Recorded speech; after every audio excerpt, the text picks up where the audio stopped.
For the last 20 years, Joseph Kariuki has lived in Juba, South Sudan. He left for the country in July 1996. He has always had arguments with his wife to relocate back home, and on 30th June this year, he tendered his resignation.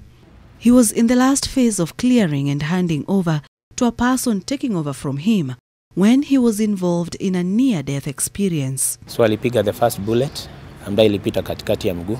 So venye liliturn ndio akapiga bullet ingine ambayo iliniingilia kwa kifua hapa, katoka kwa tumbo hapa, ndio ikanipiga mkono. Kariuki was lucky his vital organs were not affected. He arrived in the country last Friday, and he is not the first Kenyan to report of harassment from South Sudan. In the recent past, Kenyan media has been awash with horrific stories about Kenyans who dared to step outside the border. 10 cases that have... Jeremiah Chege lived in South Sudan for 5 years. He left the country after war broke out and is now the chairman of Kenyans formerly working in South Sudan who are evicted by war. I don't know why they target Kenyans. I don't know, it's because sometime the Kenyan government hosted the rebel leader, or rather the former rebel leader Riek Machar, into Kenya or something.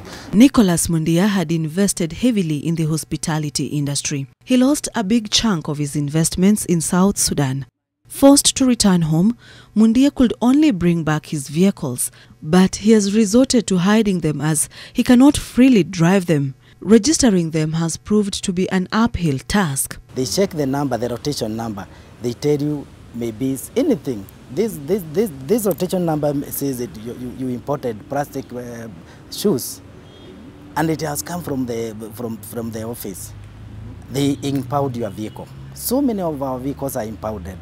After struggling for so long to get the 10,000 so that you can renew the document, you don't know whether it is fake or genuine one, because the fake and genuine are coming from KRI offices. When they come here after the break of the civil war there, they ran off with whatever they could salvage, particularly their vehicles which they drove through Uganda all the way to Kenya.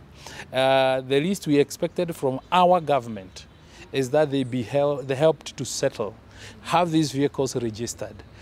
A majority of Kenyans who make it back home fault the Kenyan embassy in South Sudan for doing little to help them.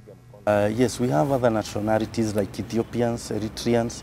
We also have Ugandans and a bit of Tanzanians and Congo people.